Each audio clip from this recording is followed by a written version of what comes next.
Hey guys, this is Chris Balmaceda here with Relation RE at Real Broker, bringing a quick video to you guys to talk about something that I don't think is talked about enough, and that is how to navigate this market as a seller, especially those that bought their home within the past maybe 3 to 7 years, and you have a low 3.5%, 3% interest rate, and you're like, man, I really don't want to lose that interest rate to go to 7.5% on a new home, and also knowing that prices went up as well. Why would I make that transition? I get it. And in fact, about a month ago, that's exactly what I was telling most of my clients. I'm like, I wouldn't make a move. In all honesty, the way the interest rates are, the way the prices are, the way the market is, I would hold off. And if you have been working with me for the past couple of months, you know that I've been sharing this with you that, hey, we might need to hold off a little bit, but let's just keep an eye on things. And if something happens to work out just right, we'll make a move. I do have those clients out there that are still making moves and still making stuff happen because they have to. But for my clients out there that don't have to make a move, but are like, man, we need to do something. Like, we're not going to last another year. Like, we've got to get into something bigger. We've got to get into something newer. We've got to make some sort of move happen sooner than later. This video is for you because I want you to understand that as your realtor and as a professional, my job is to really study things and figure out a way to navigate this so that way you can make sense of making a move and be educated to see if this actually is something you're able to do and want to do.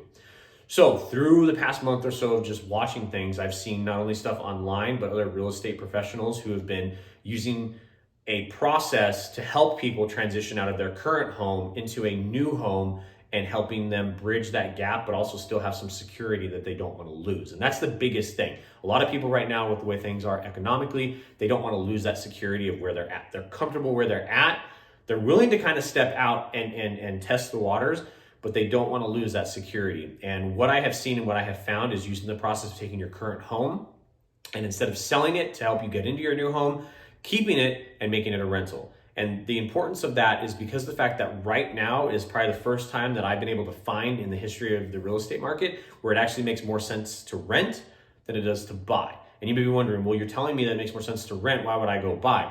Well, this is key because you can still be a homeowner, but now you can be a real estate investor by also having a income producing rental property that you get to keep that helps you with your new home. And I bring this up as well because you have so many people out there right now that are realizing it does make more sense right now to rent than to buy. So there's a very strong rental market right now. The other key thing is right now in the Phoenix area, average 3-bedroom home rents for around $22.45 a month. So this means that if you did buy within the past 3 to 7 years and you are a 2.5% to 3.5% interest rate individual, your average mortgage payment is probably somewhere between $1,200 and $1,500 a month. So if you look at that, you're looking anywhere between $700 to $1,000 a month that you can be income producing from having this property as a rental. So two things happen here. The first thing is you keep that security. You keep the ability of keeping your current interest rate and keeping your low mortgage payment in your hands if anything were to happen. And two, you're able to hopefully bridge the gap of the new mortgage payment that's probably going to go up to $2,500 to $2,800 a month, depending on what you purchase and how much money you put down. This is a big deal for a lot of my clients out there that are like, hey, we don't want to make a move. One, because we don't want the higher mortgage payment. Two, we don't want to lose the security of what we currently have.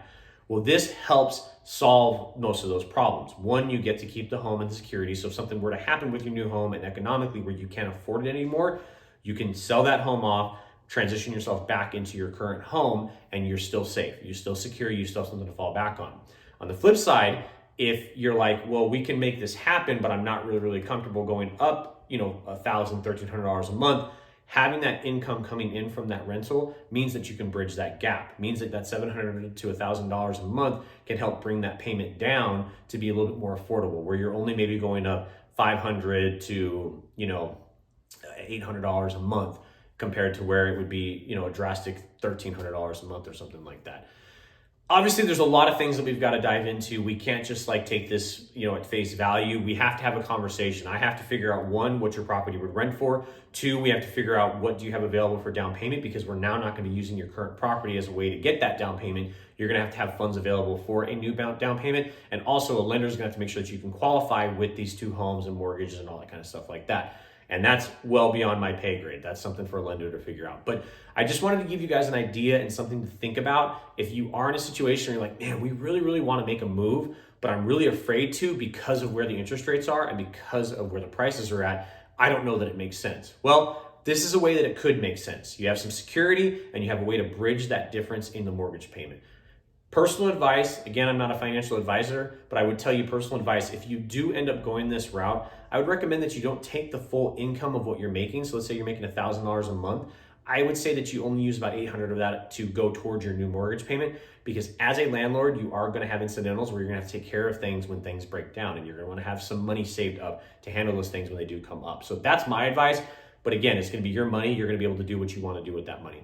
Hopefully I gave you guys something to think about. Hopefully I gave you some creative ideas of how you can make this transition happen and how you can make yourself a little bit more comfortable making this move, knowing that you have that security and knowing that you can possibly bring your mortgage payment down, even though it's going to be up here, bridging that with some of that income that's going to come from the rental. The other plus side is too, there are projections still that interest rates are going to come down. We don't expect the Fed to do any more rate hikes the rest of the year.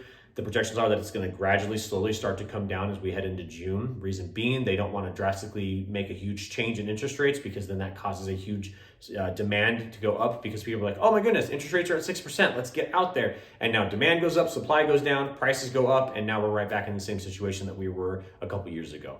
Hopefully you guys enjoyed the video. Hopefully you got something out of it. If you do want to talk a little bit more of how to make this a reality for you, please reach out to me. Give me a call, shoot me a text at 623-693-5667, or you can email me at chrisbrealty@gmail.com. You guys are awesome. Thanks so much for being here. Have a great rest of the week.